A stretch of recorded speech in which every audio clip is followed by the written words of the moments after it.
White dress at her wedding, at her request. OMG, my head is such a jumble right now. Let me try to make sense of all of this. When I, 26F, was 5, we moved, and our next-door neighbors had a girl my age named Bella, 27F. We immediately connected and grew up thick as thieves.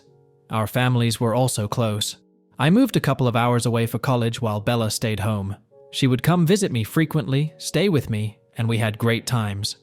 I met Barrett, 26M now, in an econ class sophomore year, and realized we had a lot of friends in common. He was a smart, attractive guy, so we ended up hooking up a few times after study sessions. It was fun, but there wasn't really long-term chemistry, so we remained friends. We never even talked about dating. We weren't close after that, but we were on group text threads together and saw each other frequently at parties. I introduced Bella to Barrett at a party senior year, and it was love at first sight for her. She interrogated me about him, and I informed her of our history. She seemed pretty upset about the fact that we had hooked up, but I assured her that there was absolutely nothing romantic there, and that she had my blessing to pursue him. She did, and after a few months, they started officially dating. She was over the moon. I was happy she was happy. I graduated and accepted a job 6 hours away from home. Shortly afterwards, Bella and Barrett ended up moving in together in my hometown. I visited them frequently at first, but life got busy, so we ended up seeing each other annually at holidays. Last Christmas, my family hosted a Christmas Eve party with our two families at which Barrett proposed to Bella. It was a heartfelt proposal, and everybody was thrilled for them. Bella wanted to talk about nothing but wedding planning that holiday, and we had tons of fun brainstorming ideas together. There were no signs of what was to come. Over the next few months, I expected to be formally asked to be Bella's maid of honor. She had mentioned this over the holidays, but the ask never came. She started screening my calls. Finally, I received a save the date in the mail and still hadn't heard from her about whether I was in the wedding, so I got her on the phone and asked her. She told me that she had thought it through and didn't think that I should be in the wedding at all because I lived so far away. She thought it would make coordinating bridal events too difficult. She was making her cousin, who she doesn't even like, her maid of honor. I was pretty hurt by this. I was her closest and oldest friend. I introduced her to her fiancé and was friends with him too. I told her that I could get the time off work, would buy plane tickets, whatever was required of me, to participate. That I didn't think that it was going to be as challenging as she thought. She shrugged this off. Instead, she directed the conversation to whether I was going to be bringing someone to the wedding. I was a little confused by this question because I just had a bad breakup, and she knew all about what went down. I told her that since I wasn't seeing anybody currently, I'd probably be attending solo. She told me that she would keep my +1 open until the last possible minute and encouraged me to try to find a date so I wouldn't be lonely.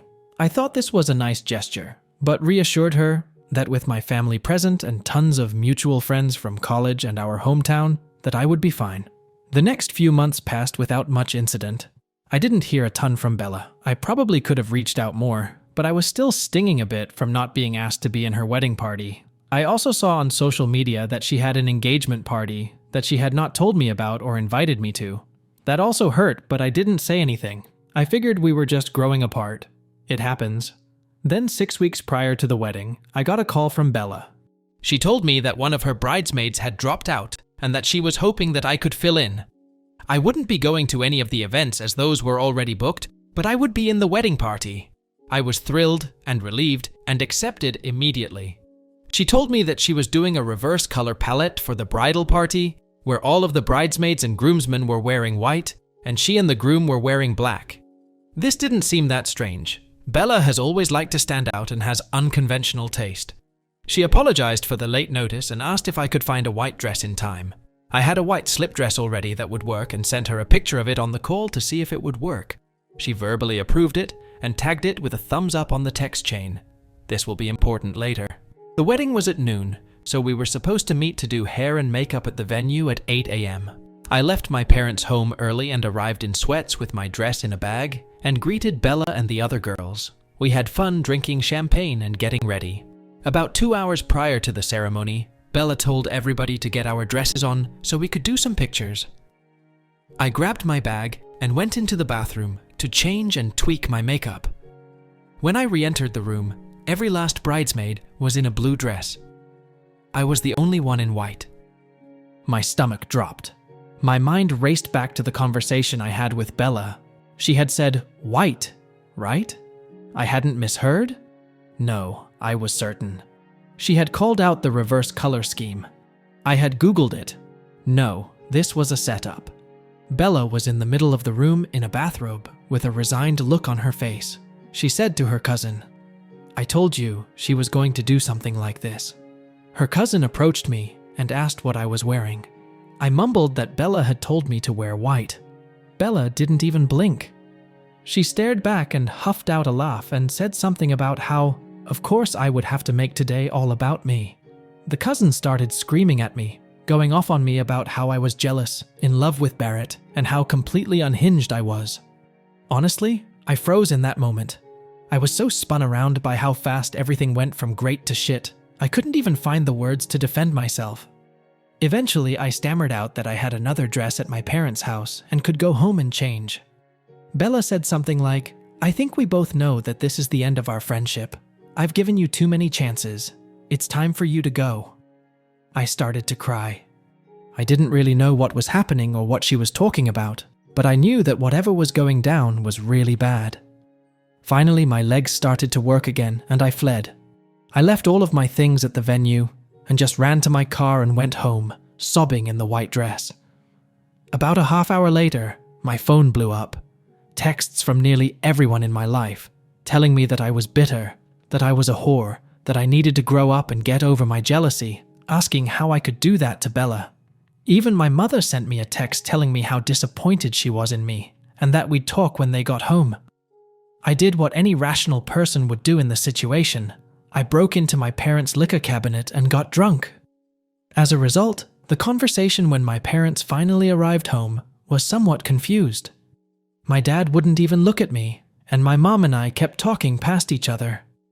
She outright didn't believe that I had been told to wear white, and I didn't understand why.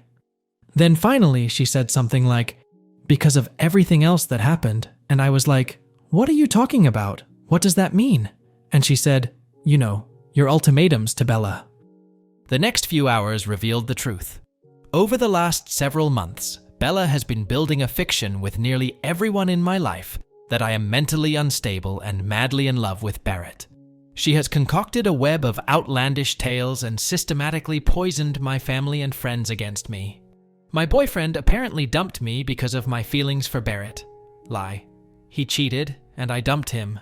I told Bella that she needs to choose between me and Barrett. Never happened. I told Bella that I couldn't be in the wedding party because I couldn't support her marriage, given that Barrett was meant for me. Lie. I had a major meltdown before the engagement party, and that's why I wasn't there. On and on. Lies on top of lies. In all of these stories, Bella has painted herself as the patient, long-suffering friend trying to deal with a friend clearly going through a tough time. She expressed understanding for my unrequited love for Barrett and empathized with how hard it must be for me to see her marry the love of my life, and has made great efforts to try to sustain our friendship despite how complicated the situation is. The lie has been going on so long, my mom literally did not believe me. Finally, I grabbed my phone and handed it to her and told her to go through my text messages with Bella.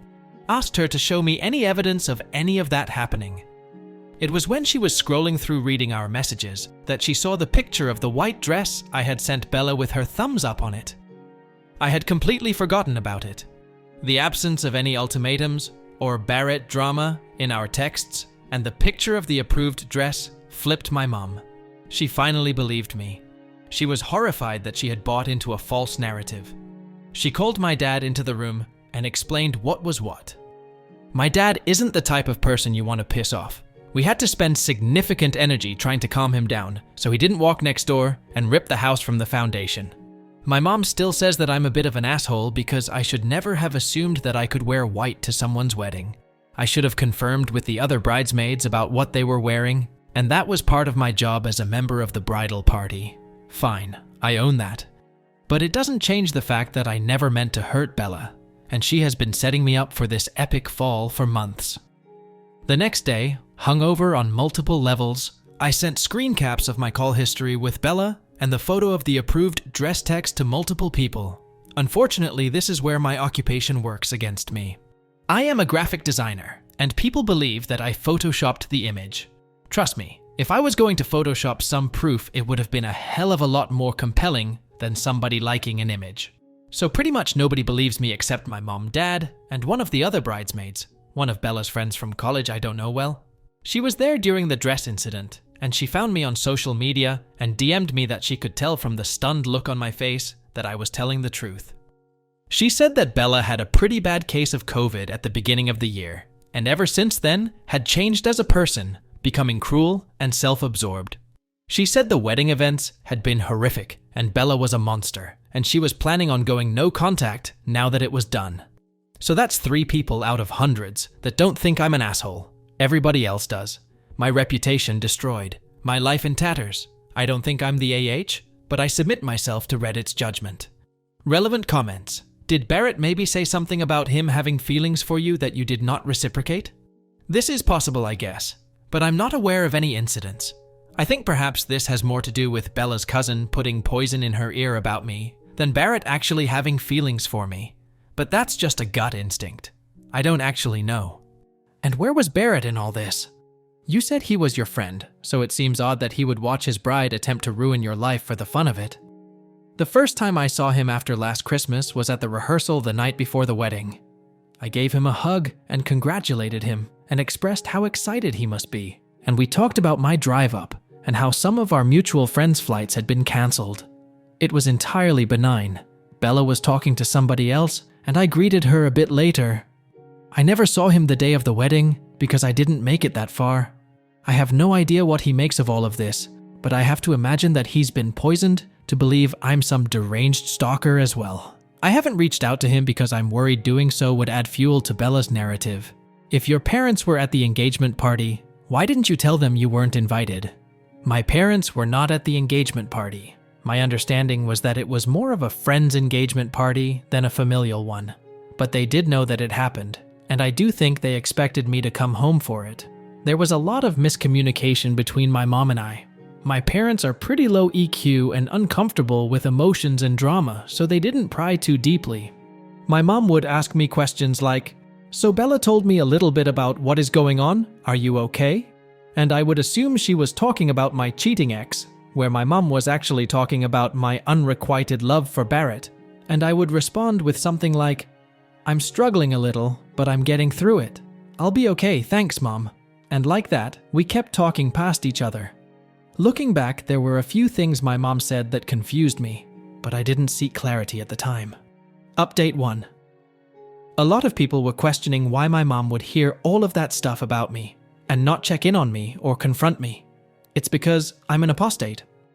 Last year, I left the religion my parents raised me in, which Bella is still involved in, so she has superior credibility. My politics differ also. From where Mom and Dad sat, I was a sinner capable of any act of evil because I turned my back on biblical principles. Assume that the broader religious community in this town believes the same of me. Despite this, I tried to have a relationship with my parents. I am an only child. They are my only family. But there was strain and distance there.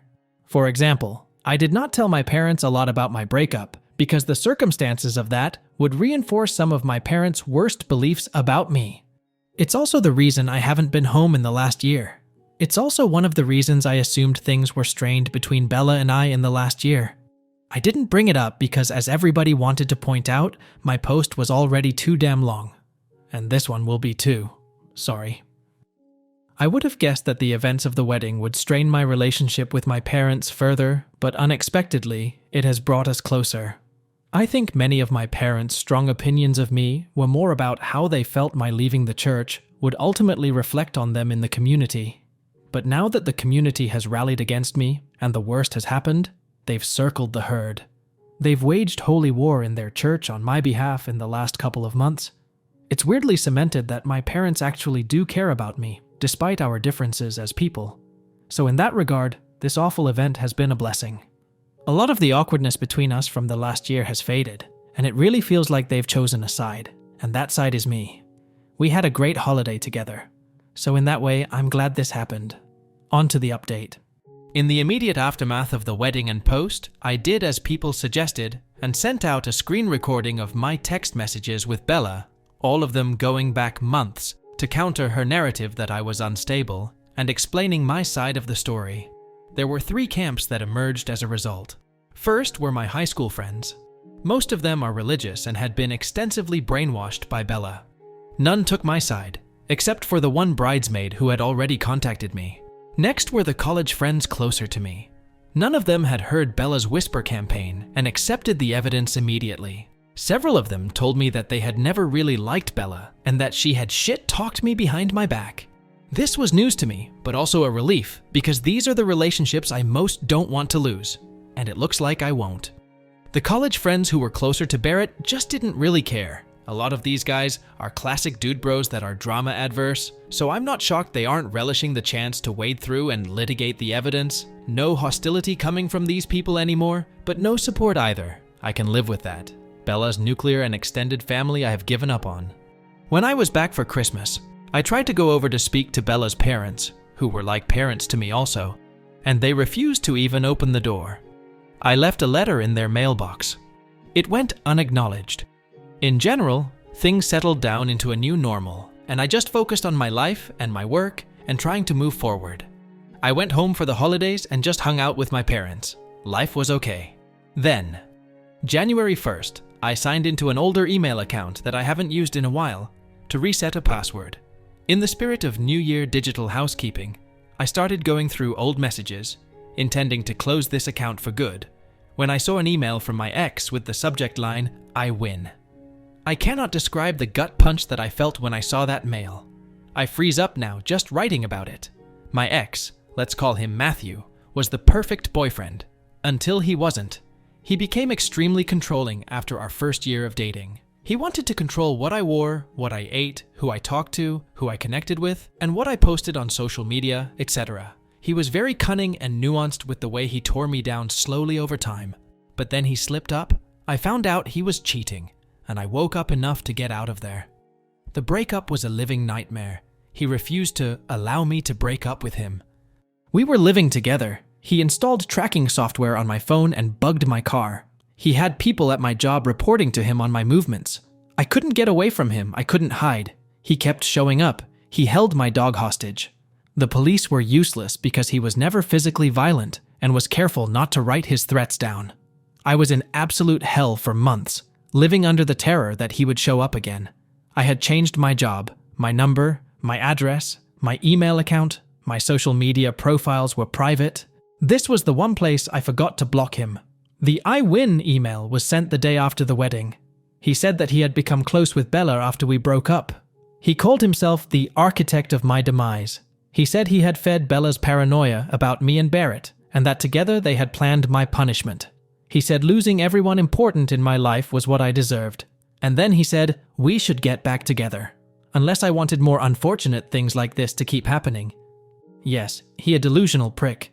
It took me a while to collect myself and get my shit together after reading that. I fell apart for a few days. My mom helped pull me back together and now knows the details about what happened with Matthew. She connected me with a family friend, an attorney, that is currently helping me file for a restraining order against Matthew.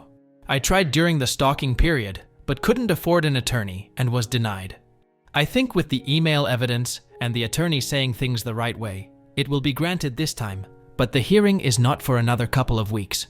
It is on Zoom, and Matthew will get a chance to be there. I am terrified to see him, even just on a screen.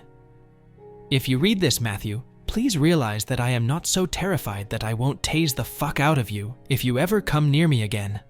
Once I had dealt with my own safety, I had the realization that I was in possession of absolute proof that the wedding incident was a setup. I considered blasting it out everywhere, but I still have so much shame about being in an abusive relationship and cannot bring myself to do it. So I decided to just forward it to Barrett with a small amount of explanation. Barrett did not respond to the email. I do not know what happened in Bella and Barrett's household after that, but what I do know is that 2 nights later, Bella drunk drove her car to my parents' house. While attempting to park in their driveway, she ran over their mailbox. When my parents answered the door, she started screaming about how I'm a home-wrecking slut. In her drunken ramblings, my parents were able to figure out that Barrett had left her. Her parents were called over from next door to collect their drunk daughter. My dad said they seemed extremely embarrassed. I know a lot of people here will probably be fist-pumping the air that Bella met with some karma. I'm not one of them. Matthew is a monster, and I know firsthand how charming and convincing he is.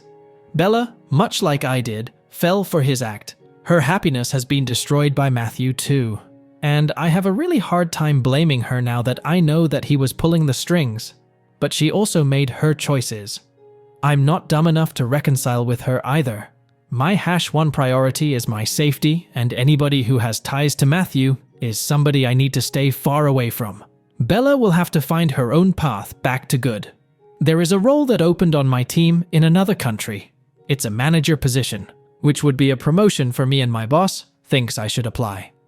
While it would be harder having even more distance from my folks, I think being in an entirely new country might help cultivate a feeling of safety for me. One that I'm not sure I can get in this city now. So that might be what's next for me. I don't really know how to end this properly. I'm just tired.